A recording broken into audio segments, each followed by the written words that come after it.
VK news Madhya Pradesh Chhattisgarh, दिल बोलेगा देश सुनेगा।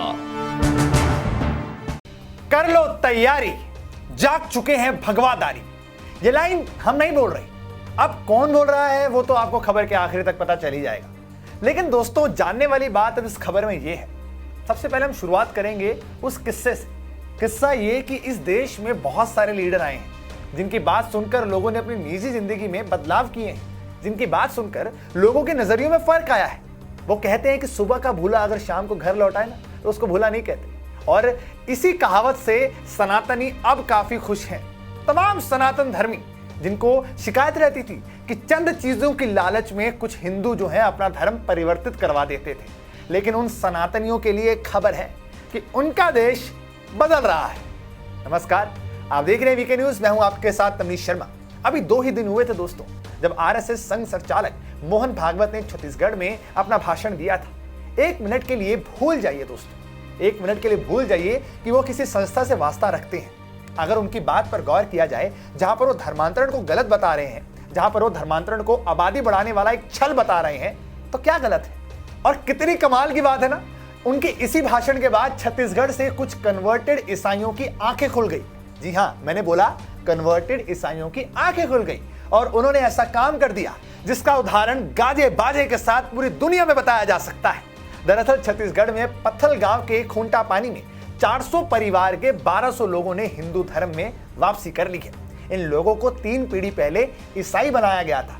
2 दिन के कार्यक्रम में हजारों की संख्या में लोग इकट्ठा हुए थे। ये कार्यक्रम आर्य समाज और हिंदू समाज द्वारा आयोजित किया गया था।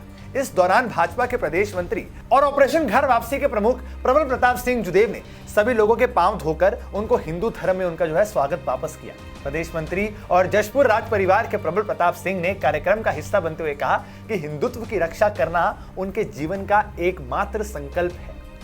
मैं आदरणीय मोदी जी से आग्रह करूंगा कि वो जल्द ही ऐसा कानून बनाएं कि जो भी आदिवासी धर्मांतरित होते हैं उनकी सारे सरकारी सुविधाएं बंद कर दिया जाए, ताकि सौदा के सेवा के नाम पे सौदा जो ये कर रहे हैं षड्यंत्रकारी शक्तियां जो धर्मांतरण में लगे हैं, वो ये कॉन्स्पिरेसी इनका बंद हो, तभी धर्मांतरण बंद होगा।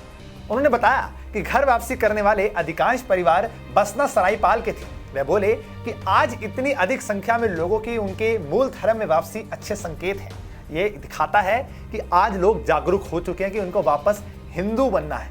किसी की मजबूरी का फायदा उठाकर किया गया काम नहीं होता और ना ही कभी टिकाऊ होता है। मिशनरियों ने गरीबों की मजबूरी का फायदा उठाकर उनका धर्मांतरण किया था। शिक्षा और स्वास्थ्य के नाम पर धर्म का सौदा किया था, पर हम लगातार इन षड्यंत्रों को बेनकाब करते रहेंगे। वहीं हिंदू धर्म में लौटने वाले परिवारों ने बताया कि करीब 3 पीढ़ी पहले उनके पूर्वजों का धर्मांतरण हुआ था। उस वक्त ये बेहद गरीब थे और मिशनरियों की ओर से खेती में कुछ मदद और बीमारियों में इलाज की सहायता मिलने के कारण धर्म परिवर्तन जो है वो किया गया था और अब वह जागरूक हो चुके हैं। बता दें कि इस पूरे घर वापसी अभियान में 100 परिवार स्थानीय थे और 300 परिवार बसना सरायपाल से थे। इन सबको 20 बसों में बिठाकर लाया गया था। पूरे कार्यक्रम में सुरक्षा के कड़े इंतजाम किए गए थे। ये 2 दिवसीय कार्यक्रम था। इसके पहले खूंटा पानी में आर्य समाज द्वारा कलश यात्रा भी निकाली गई थी, जिसमें बहुत महिलाएं शामिल भी हुई थी। दोस्तों, ये धर्म परिवर्तन से डर क्यों है? क्यों डर रहे हैं हम धर्मांतरण से?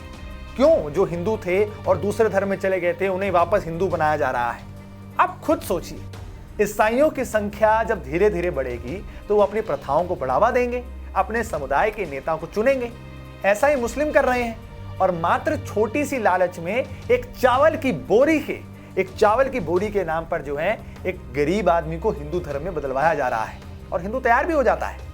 ईसाई और मुस्लिम धर्म छोटे हिंदू वर्गों को टारगेट कर रहे हैं, उन्हें पैसों का लालच दे रहे हैं। पैसों का लालच देकर उन्हें धर्म परिवर्तित करवा रहे हैं उनसे। अरे गर्व से कहिए कि आप हिंदू हैं। ये बात बोल सकते हैं तो बोलिए, लिख सकते हैं तो लिखिए और चिल्ला सकते हैं तो चिल्लाइए। और अगर ये तीनों काम नहीं कर सकते ना तो चिल्ला रहे हो इसके साथ खड़े हो जाइए, कम से कम बचे तो रहेंगे। आपको क्या लगता है हमारे कमेंट सेक्शन में जरूर बताइए और देखते रहिए वीके न्यूज। ये है ड्रीम मीडिया नेटवर्क